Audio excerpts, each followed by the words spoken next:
Broadcasting live. It's America's longest running talk show on computers. It's Computer America, bringing you the biggest names in technology with guest interviews, new products, and your emails. Listen live at computeramerica.com on any device around the world.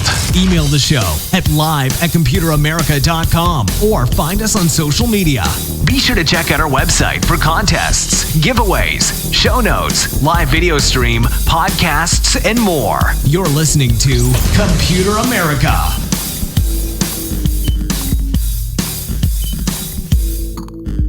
Hello and welcome into the Computer America Show. We are the nation's longest running, nationally syndicated radio talk show on computers and technology. Thank you for joining us. I'm your host, Ben Crossman, and everyone out there, thank you so much for tuning in. Today on the program, second part of the show, we will have computer and technology news, where we try to stay up to date, kind of keep you informed about what's going on, because, hey, we try our best to keep up with it. We can barely do so, and we can't imagine, hey, having an actual day job and trying to, kind of keep track of all this. So, second part of the show, computer and technology news. In the first part of the program, though, is dedicated to a guest, and I think we have a great guest today in a company called Lutron. If you haven't heard about Lutron and really this idea of, well, I think most people are familiar with what it means to start making your home a smart home, where appliances are starting to be connected to the internet,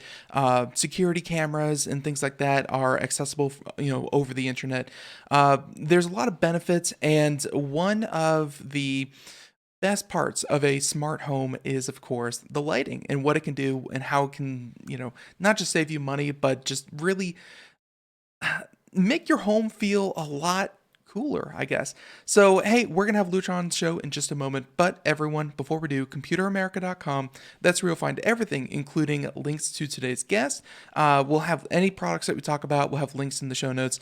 We'll also have, recent articles, reviews, stuff like that. You should check out Computer America on the regular, and then on top of that, find us on social media at Computer America. So, morning announcements done. Let's go ahead and, we're going to go ahead and introduce our guest and start talking about this, because there's a lot of ground to cover. And, Computer America was out at CES, and I got to say that when it came to not just smart home technology, but do-it-yourself smart home technology, that's real. That was really on display there this year out at the show. It's not just that your lights can talk to each other. It's that you can set up your lights to talk to just about anything that is connected to the internet. So joining us today is none other than Miss Melissa Andresko. She is the Chief Corporate Brand Ambassador for Lutron. And Melissa, thank you so much for joining us here on Computer America. How you doing? Hey, Ben, I'm great. Thanks for having me. Yeah, hey, happy that you could be here.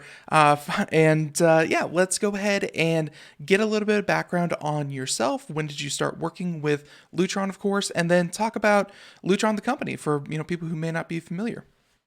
Yeah, so my journey here at Lutron actually started back in 1998. I started here at Lutron in our communications department, and as you mentioned, today I am the Chief Brand Ambassador.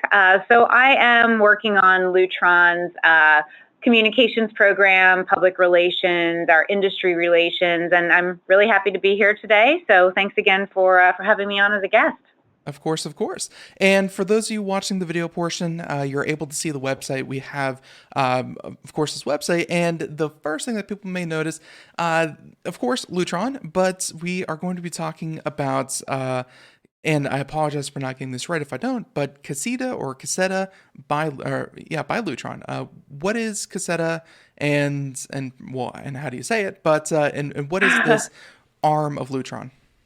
Yeah, so Lutron is best known for being the dimmer company, and that's really how we got our start back in 1961. Our founder actually invented the solid state dimmer back in his New York City apartment, and here we are today, some 60 years later, as a company, and we do everything from those simple, non-connected dimmers up to and including lighting and shading, temperature controls, and even lighting fixtures for entire homes, for commercial spaces.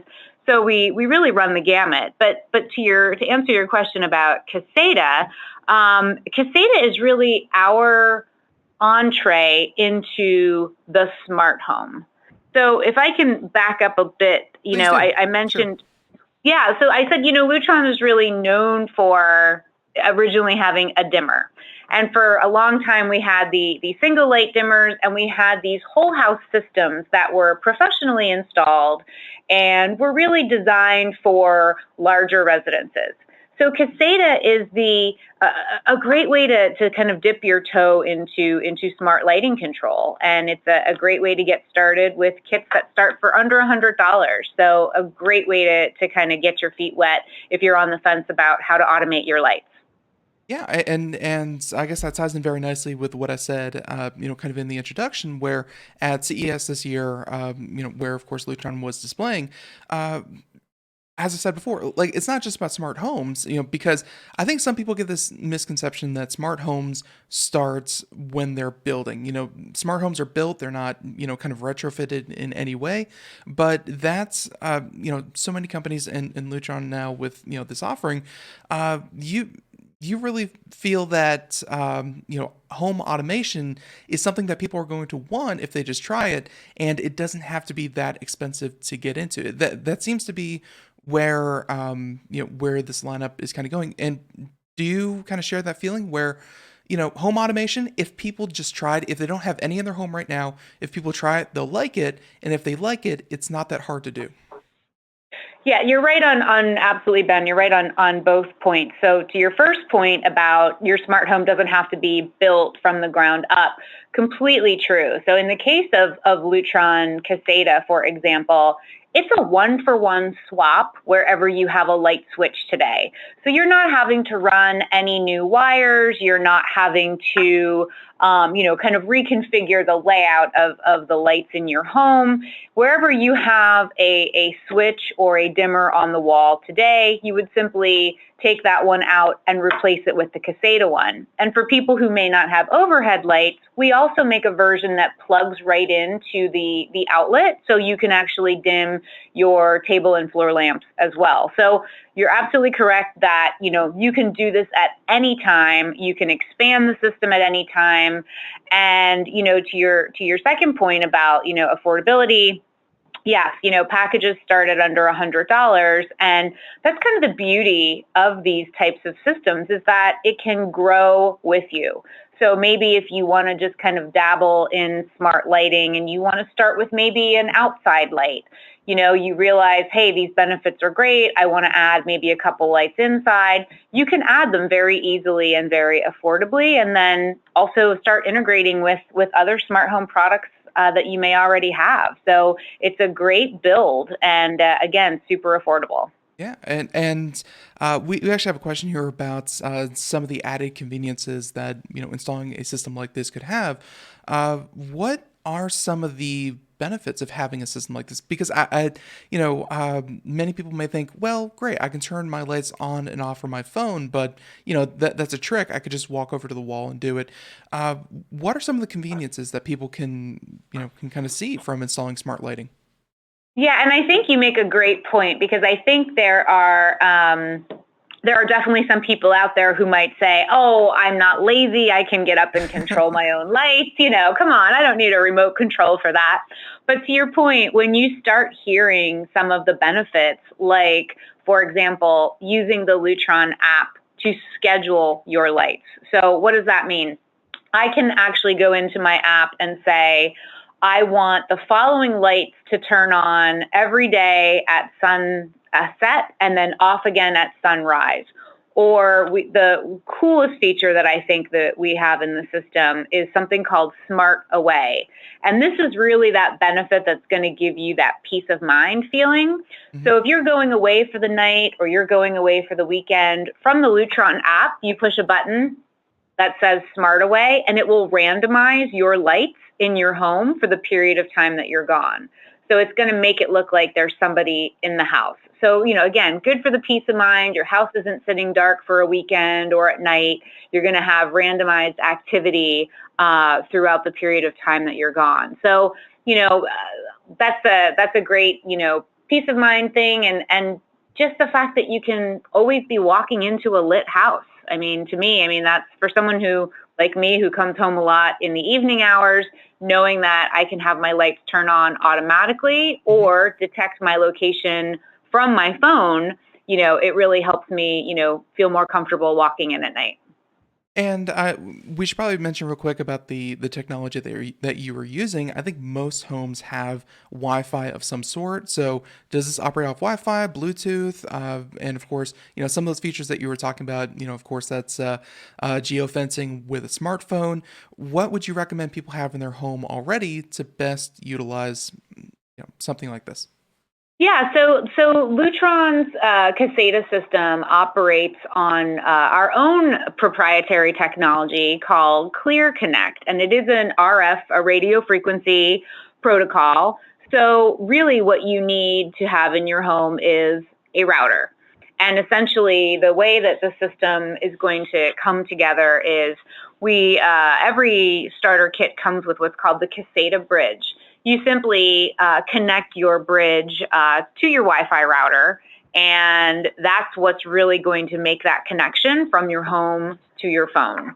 And once you have that bridge, you go around and you do a super simple setup. You install the app, and that's really all you need. So as long as you have a Wi-Fi connection coming into your home and you're able to plug this bridge into your router, you're all set. Very, very cool. Yeah, and I also have to ask you this because a number of companies that have come on the show, they have smart light bulbs, not lighting systems, but lighting bulbs themselves. And I wanted to kind of ask you kind of the benefits and when people might consider one or the other when it comes to replacing kind of the light switches and the dimmers and things like that versus individual bulbs in their home.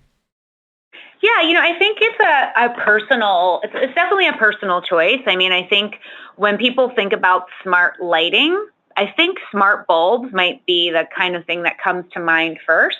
And the thing about Caseta is, you're going to get a ton of benefits from the system. And it's going to, in most cases, probably be a little bit more affordable because you can control multiple light bulbs with one Caseta dimmer.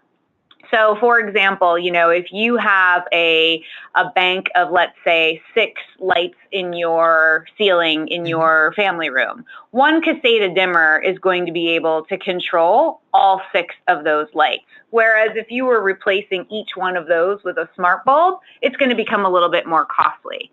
Now, interesting that you bring it up because we actually did come out with a control for smart bulbs, which is a different product. It's not within the Caseta family, but we realized that people who do love the smart bulb route, they wanted a more convenient way to be able to control them. It's not always convenient to use your voice if somebody is sleeping and you need to turn the lights on, or it might be bothersome to have to unlock your phone, go into the app.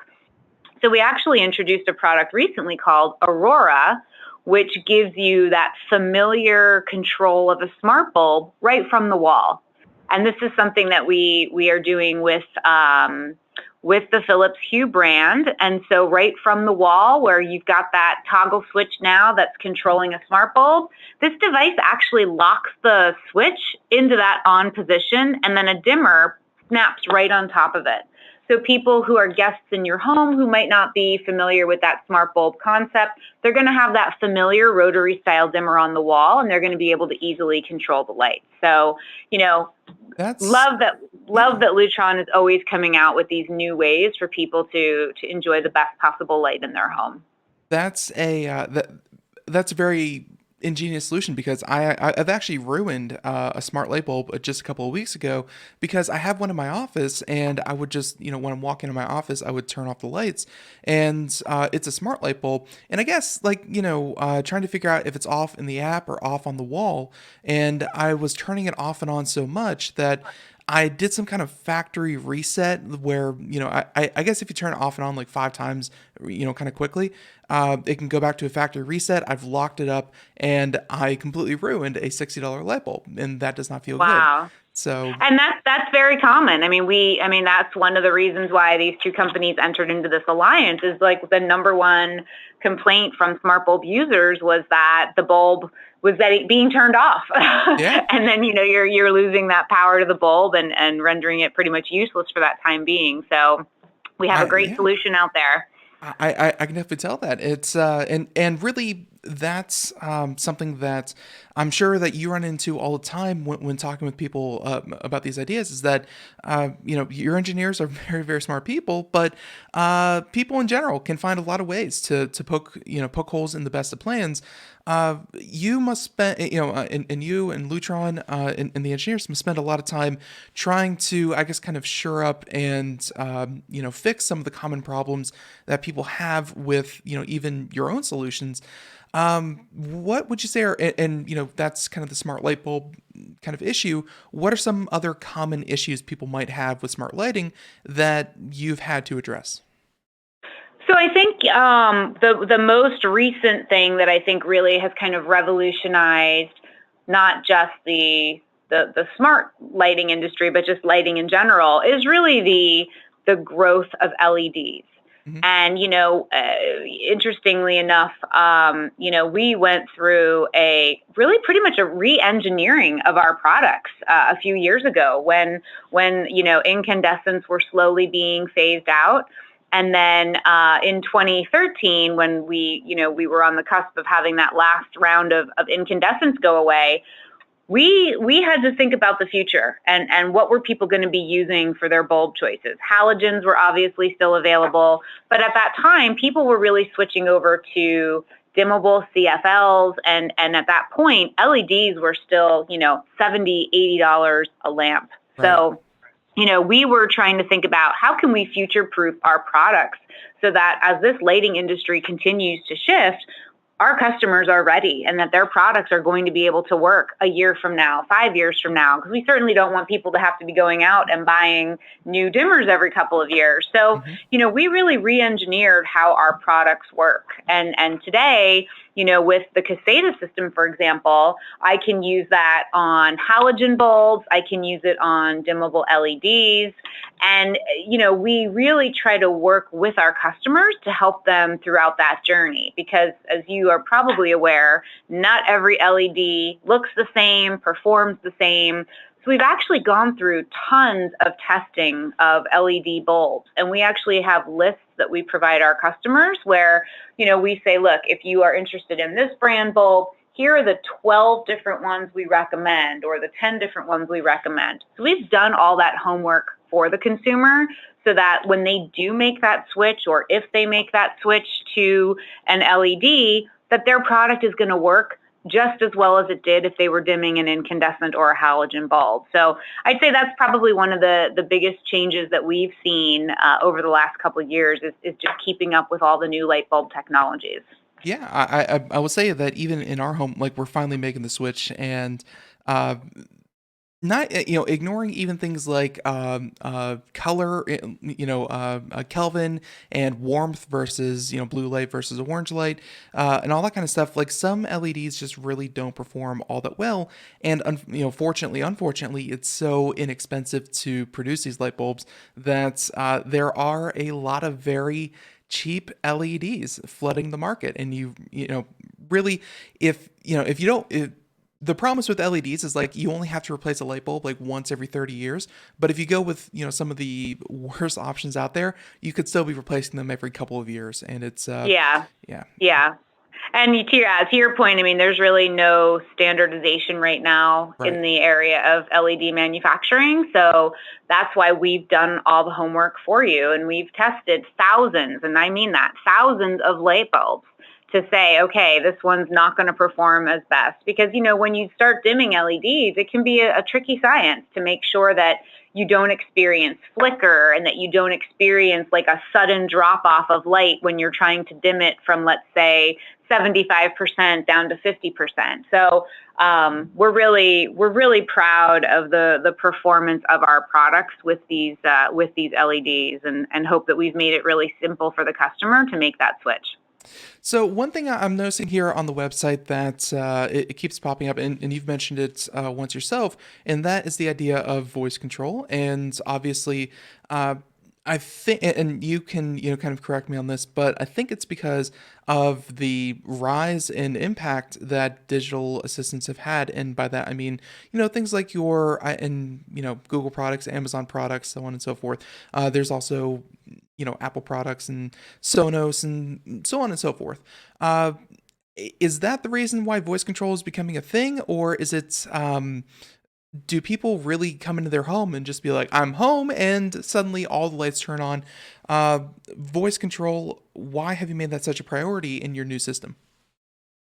It's really been fascinating to watch the growth of the smart home industry over the last couple of years. And I think for some people, that voice assistant is almost, kind of that catalyst. I think we've seen a lot with the smart speakers and now with the smart voice assistants, as I think for a lot of people, that's really their entree into smart home is sort of starting there, and then, getting comfortable with having a voice assistant, helping you throughout your day and giving you news, helping you with a shopping list or what have you. And, for Lutron, the advances that we're seeing with these voice assistants, I mean, it's just a natural fit for people to be able to use these products in their homes to control things throughout their home. And to your point, I can set up things. Let's use Amazon Alexa as an example. I can say to my voice assistant, Alexa, good morning, and it will trigger a good morning scene. And that might mean my lights. It could mean my Lutron shades come up. It could mean starting music on my Sonos speaker.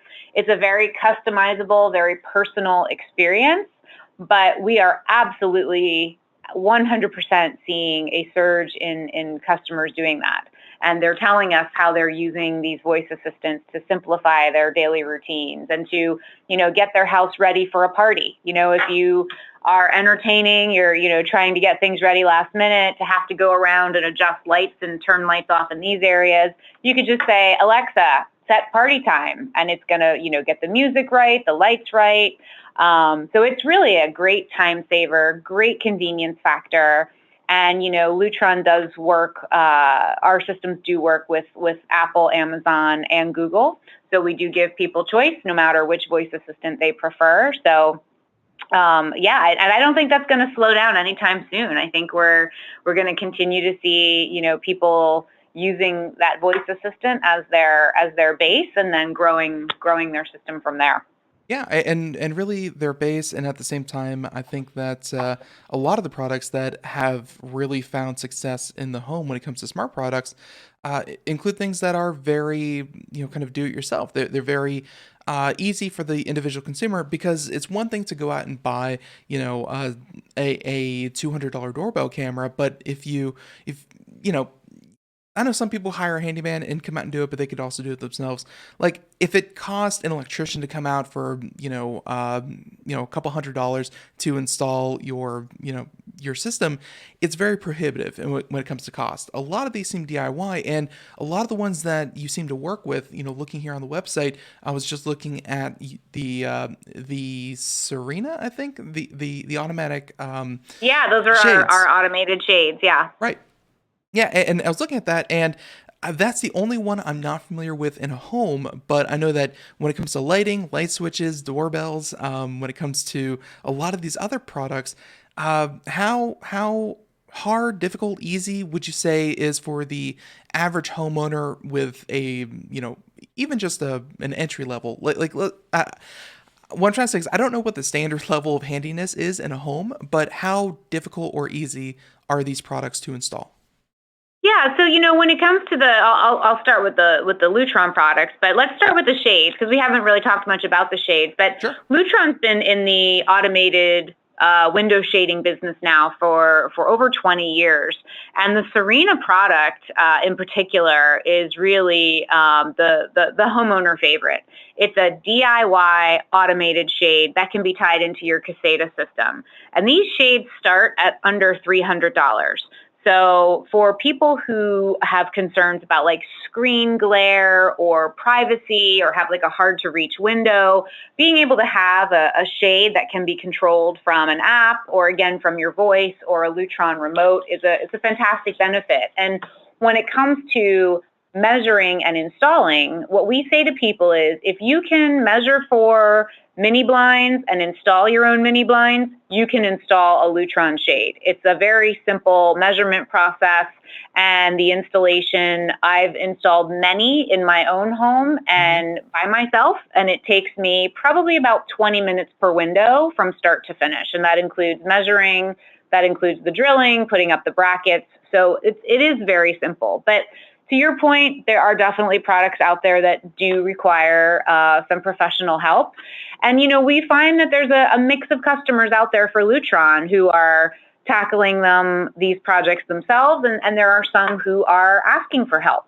Not everybody feels comfortable installing a dimmer in the wall. People, might not want to, touch their electrical wiring. But we've made it really simple in terms of taking you through the steps. We have a 24/7 US-based customer technical support line. They will stay on the phone with you as you're installing it. You can, be on the phone with them for an hour if you need to be. They'll walk you through the process. But, we are trying to get people to, understand that it is a very, very simple installation, but you do need help. It's a phone call away, and there are plenty of local, either, handy people or electricians who can be, certainly able to help. So, Right. I think it's a mix. Yeah, absolutely. So, a couple of points here I wanted to make, and I know that we're running right up to our our kind of cutoff time here, but a couple of points I wanted to make. And please answer these as quickly as possible. But connectivity with other home kits such as Apple HomeKit and so on and so forth. You work with most of the major other brands, right? We do, absolutely. Okay, and I think one thing that you have over a lot of your competitors in the sector is that you're a bit people can go in and actually look, see, touch, and experience what it is that you're offering at, I'm assuming, Home Depot and Lowe's, the two biggest home improvement stores. Yes, you can absolutely go into, local home improvement centers, see the products. They're also sold online. Lutron also has what are called experience centers. Those are located throughout the U.S., and you can see a range of products on display there as well. Perfect. And I think I'll let you have the last of this, but if people want to find out more information, where's the best place to go? Yeah, so start with Lutron.com, or Caseta actually has its own website. So that would be CASETA, CasetaWireless.com, or you can connect with us on any of the major social media platforms. All right, perfect. And hey, I'll go ahead and throw a link to Caseta and Lutron up in the show notes after the program. But in the meantime, everyone, we have been talking to Miss Melissa Andresko. She is the Chief Brand Ambassador for Lutron. And Melissa, really, thank you so much. This was very, very informative. And hey, always love having Lutron on. It's way back in your intro, you said you've been the founder has been doing this for decades. And hey, you guys are still putting out some of the best products. So thank you for coming on. Yeah, Ben, thanks again. It was a great time. Thank you. All right, have a great one. Bye-bye. And everyone else, we're going to go ahead and continue on with computer and technology news. So so here we go. Computer and technology news brought to you by Computer America.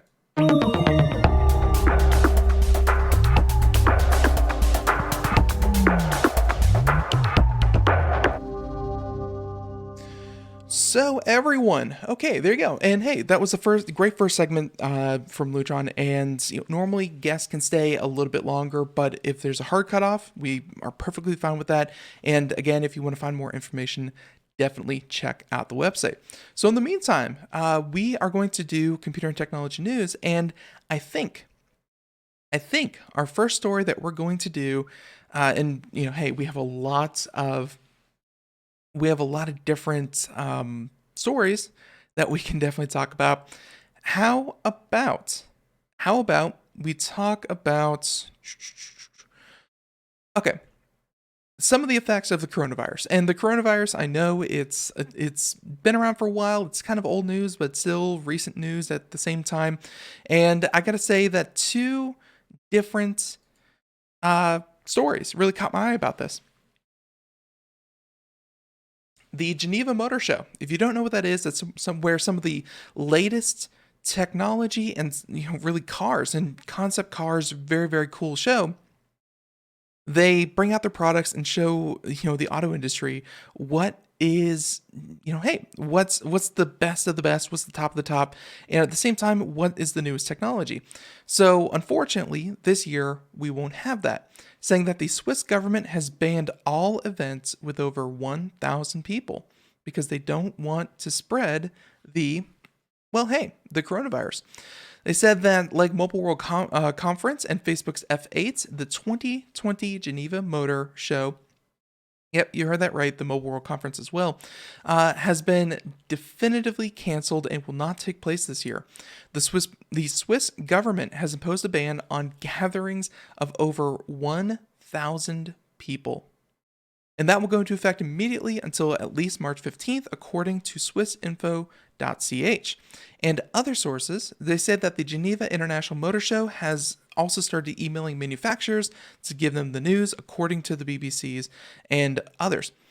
And so, by the way, the email, there's a snippet here saying that we regret the situation, but the health of all participants of ours and our exhibitors is top priority. They said this is a case of force and a forced response and a tremendous loss for the manufacturers who have invested massively in their presence in Geneva. However, we are convinced that they will understand the decision. So they mentioned that the news is a massive blow, not just for the show itself, but the automobile industry in general. They say that it's one of the largest car shows in the world. So of course, automakers spent a large amount of time and money preparing new model launches. The show is really big for new and wild concepts. They said that the latest, the author here put, he was expecting to see the BMW i4 and what that could look like. They also mentioned the Hyundai Prophecy concept, Polestar's Precepts, and other futuristic vehicles. And by the way, all these concept cars, futuristic vehicles, they're great and all, but at the same time, they never really, they never make it to market, but they're something that kind of gives the auto industry something to say, isn't that strange? So the financial consequences for all those involved are significant and will need to be assessed over the coming weeks. One thing is certain, tickets already purchased for the event will be refunded. There you go. So the news represents a huge financial blow for the city of Geneva, and as of today, 15 people in the nation in Switzerland have been quarantined. 15 were infected and 100 were quarantined. And hey, the federal council's top priority is to protect the population. So there you go. So there's that one, and then on top of that, besides the Mobile World Convention, Facebook, and now the car show, Microsoft says that they will not be at the Global Developer Conference thanks to coronavirus. And 1 second.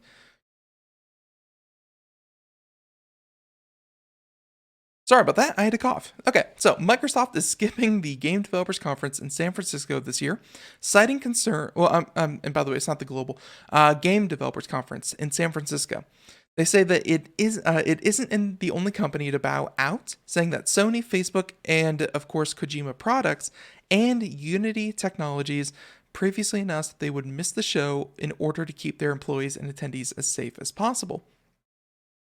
So this was the response from Microsoft after a close review of the guidance by global health authorities, and out of an abundance of caution, we've made the difficult decision to withdraw from participating at the Game Developers Conference 2020 in San Francisco. So of course they also mentioned the Mobile World Conference, Congress in Barcelona 2020, and of course the Facebook F8 Developer Conference was also canceled, as we mentioned.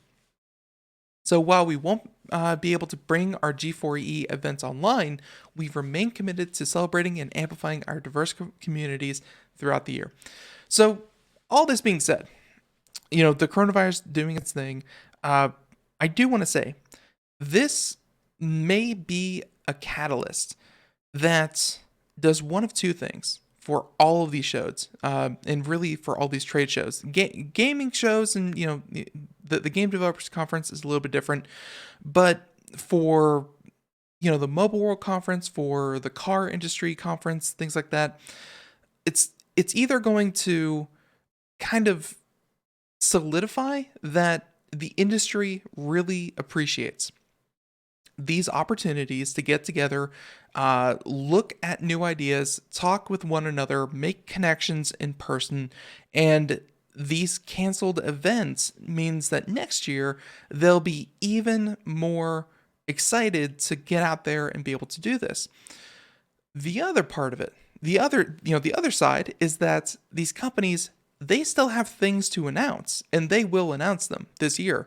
Microsoft is going to have all the announcements that they would have had at the Game Developers Conference. They're just going to put it up online, and they're going to rely on the media to do their best and try to, how do you put this?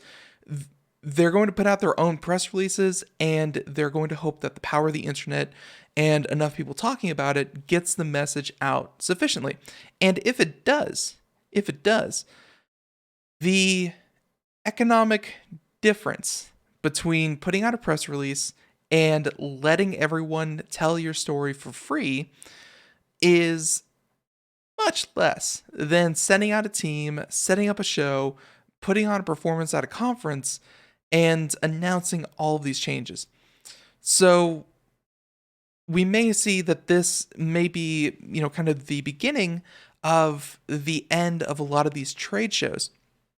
Because trade shows were set up, back in the 50s, 60s, 70s. And of course, trade conventions have been a thing. I'm sure as long as someone had something to say, I'm sure that conventions of some sort have always been a thing. I'm sure that the first Masons, I'm sure that the first person who figured out how to really stand up that, how to really stop the rain from falling on your head, that person had a group of people who were willing to listen to him. But not many new conferences actually succeed in the age of the internet, because getting people to leave their home for information that they will simply get anyways, that is harder to do.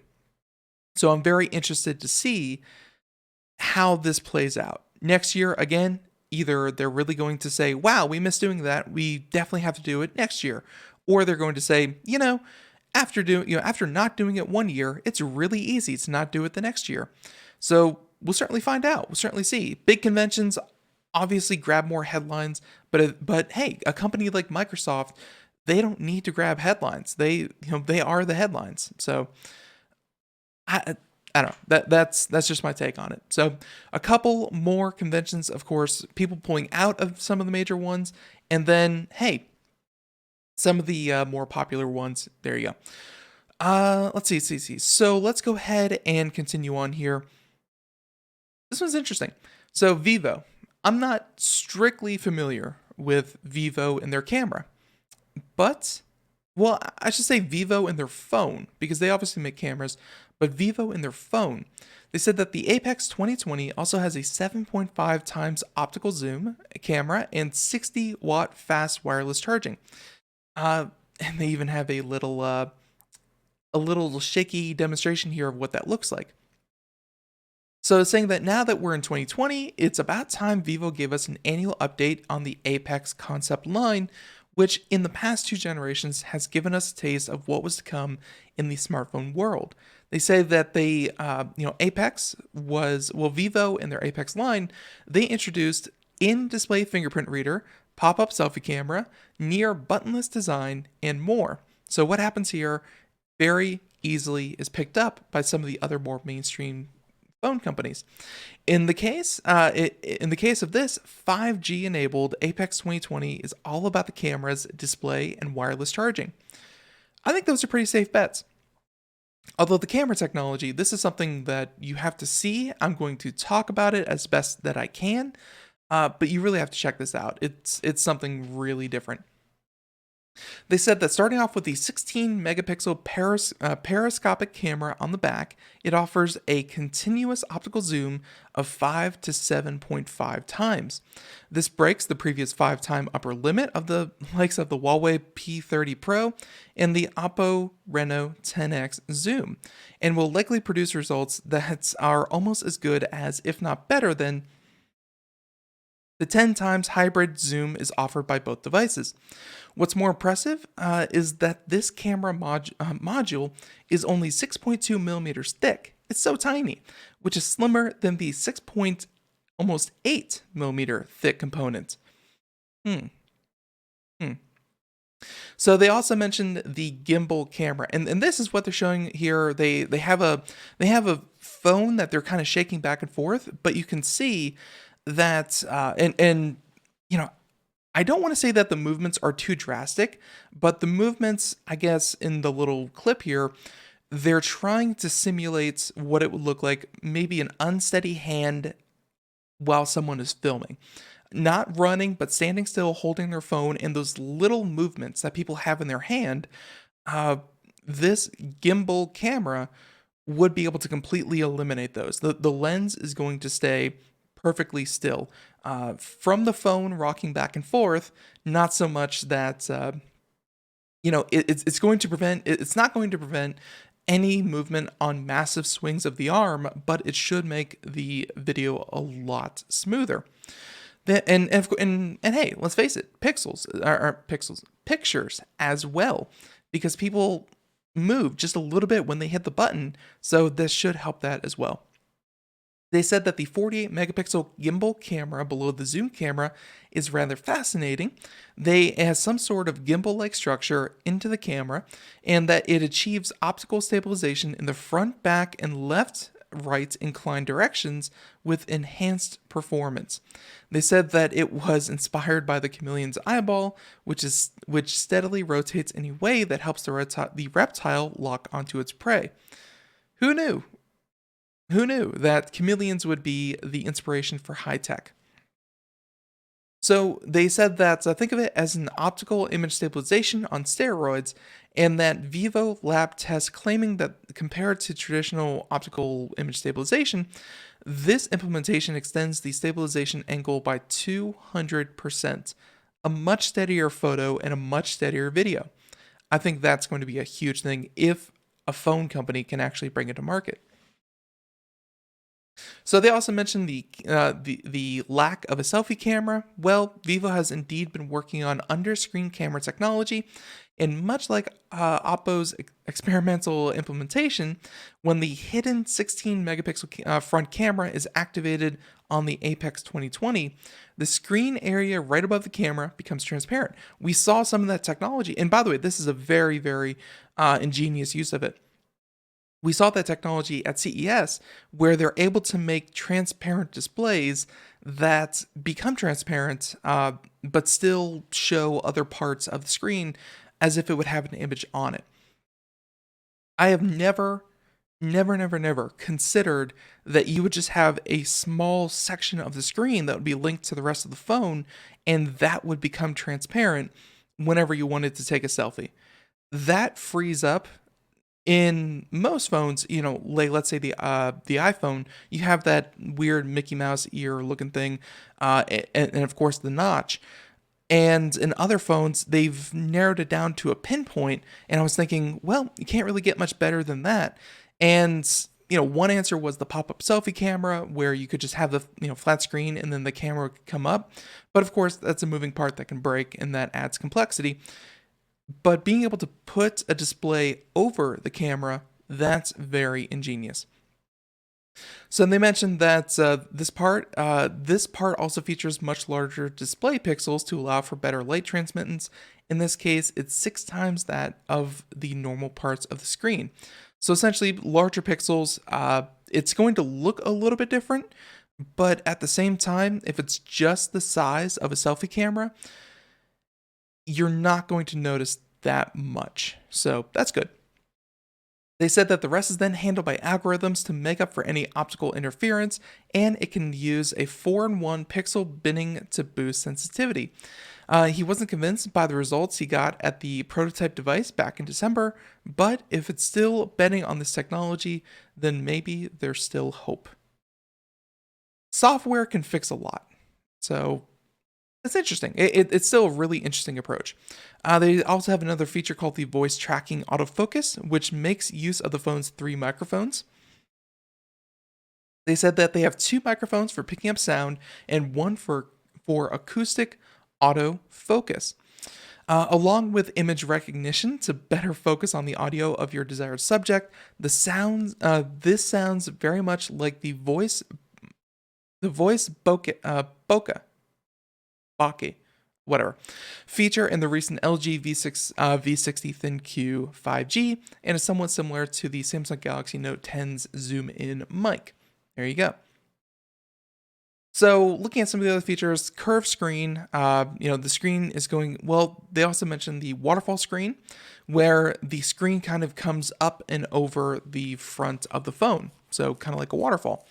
Another new feature hidden underneath the screen is the 3rd generation screen soundcasting technology, which eliminates the needs for speaker holes and thus improving protection against liquids and dust. So there you go. We have seen some of that technologies as well, where they embed the speakers behind the screen and then the actual screen itself becomes the speaker.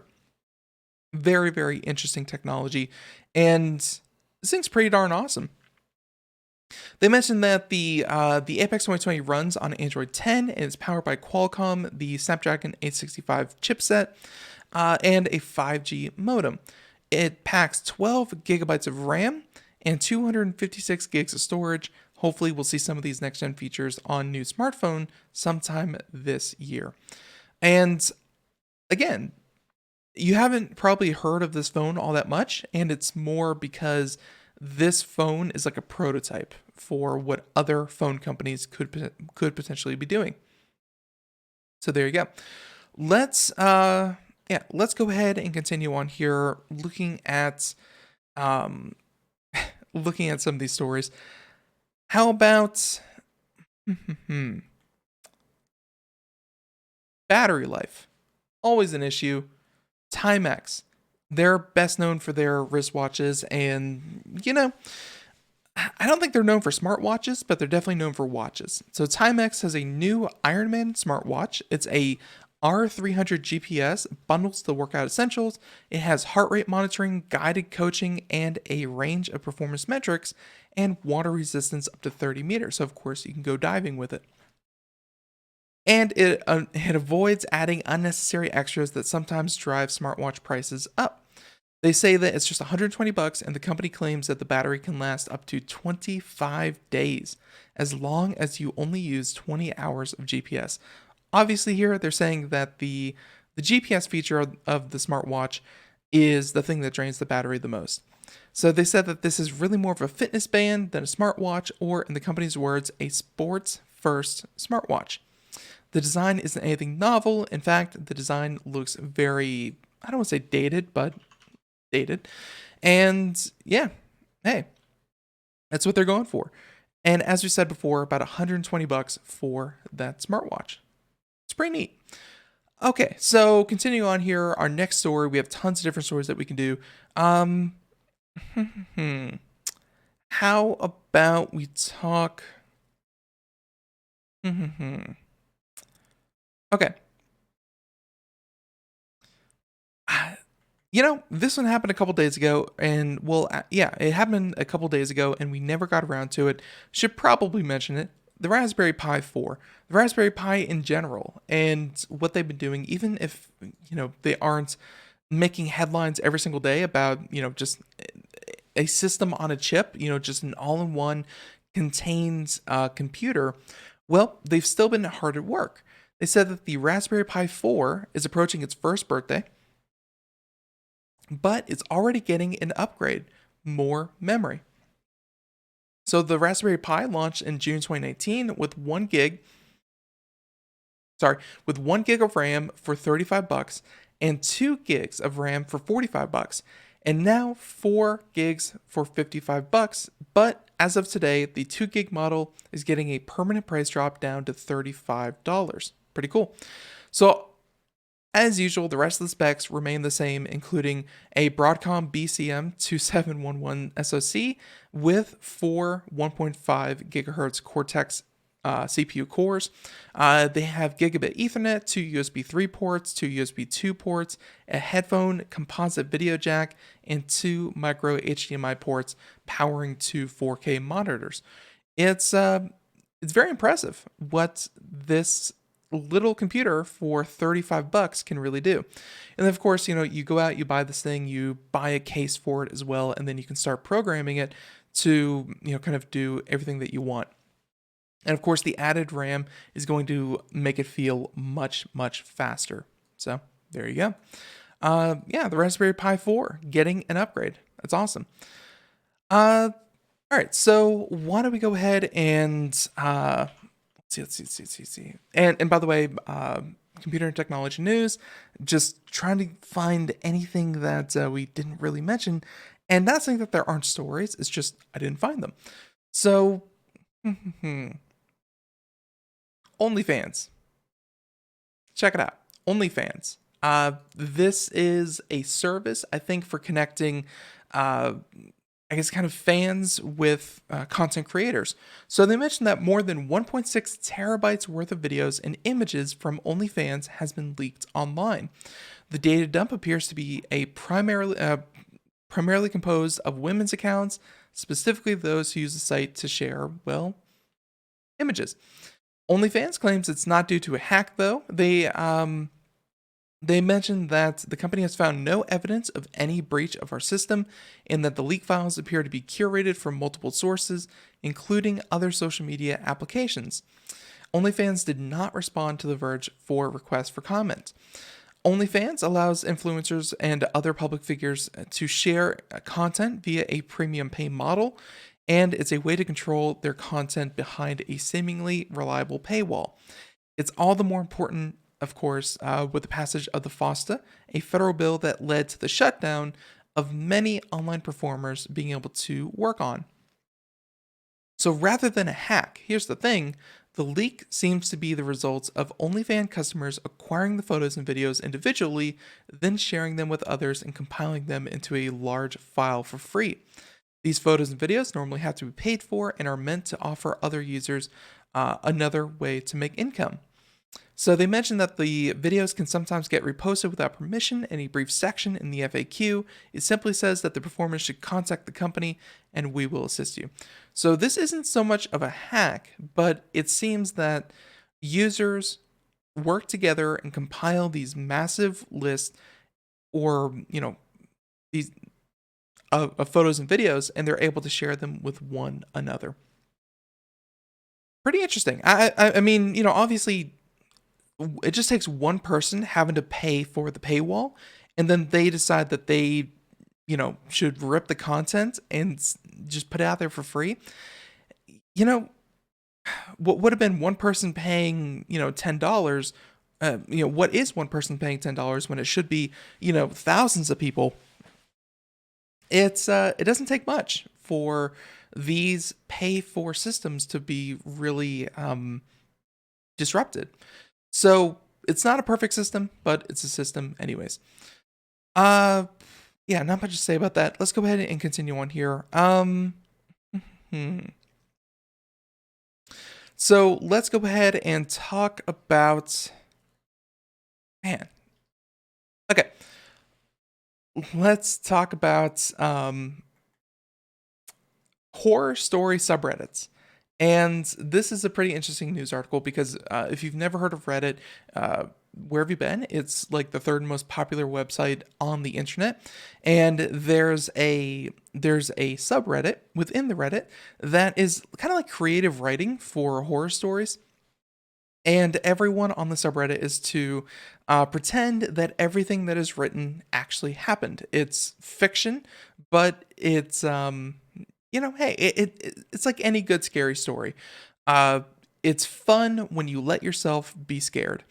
Well, turns out that one of the most popular ones, and in an age as old as time, looks like YouTube creators are stealing stories and turning them into videos without permission of their original creators. So they mentioned that the subreddit, which hosts an array of short stories, is one of the most popular subreddits on the entire website, and it draws a lot of scary story users submit. Some YouTube creators will take the stories and make dramatic readings of them on their YouTube channel. But as explained in the video by a no sleep moderator, some YouTube creators are narrating no sleep videos without permission from the original author, or crediting the author, or sharing the ad revenue of the video. Because obviously, if you just take the content, steal it, and don't give any kind of recognition that, hey, what you're doing is not original, that's a pretty crappy thing to do. So they also mentioned that the link in the message takes you to another Reddit post that explains the decision, and that this is being done not only to protest the theft and unfair practices of those who wrongfully profit from the stories being posted here, but also to make a very important point: if the authors are not treated fairly, then, hey, they will stop posting. So there you go. Much like the previous story about the fans only, and it only takes one person, or OnlyFans, I'm sorry, it only takes a couple of people to ruin the whole thing. Yeah, this is the same way. This is what online communities are going to be, because there's not a perfect overlap. If there was a perfect overlap between people who post stories on on Reddit and people who watch those stories, people who watch the stories on YouTube, if those were a perfect circle, they could say, hey, wait, you didn't make this, you shouldn't be posting this. But then at the same time,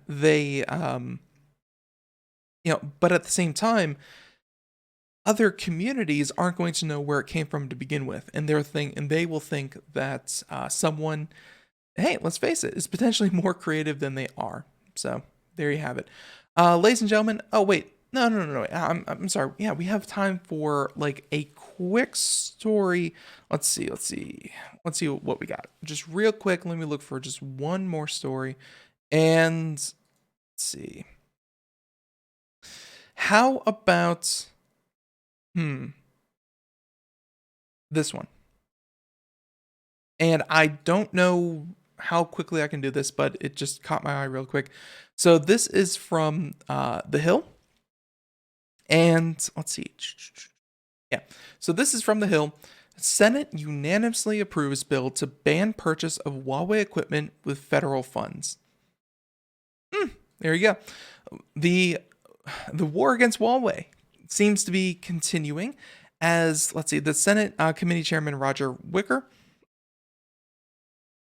whose panel has jurisdiction over the bill, praised its passage, saying that the telecommunications equipment from certain foreign adversaries poses a significant threat to our national security, economic prosperity, and the future of U.S. leadership in advanced wireless technology.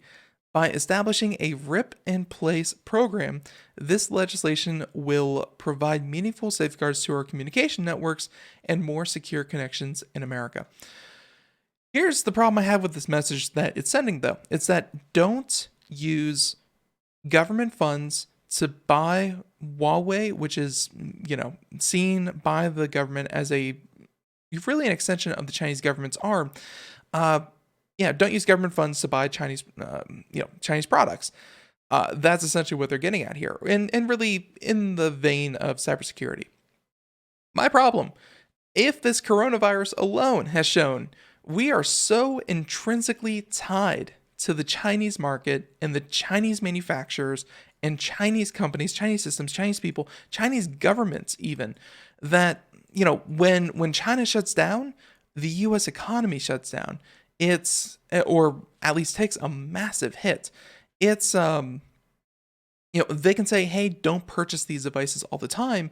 But then at the same time, we have, I guess, as a manufacturing country, we have shipped everything overseas.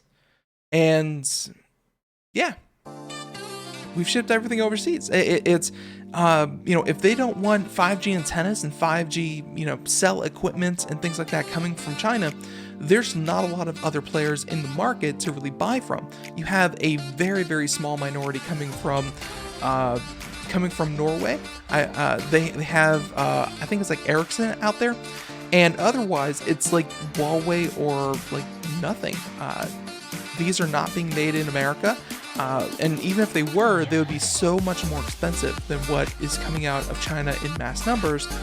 I don't see a way around this. It's, I have no idea. Like, even if the government doesn't use it themselves, at the same time, we can say that the cell carriers are probably going to pay for these themselves. So the government can say no, but the cell carriers, they don't really have much of a choice.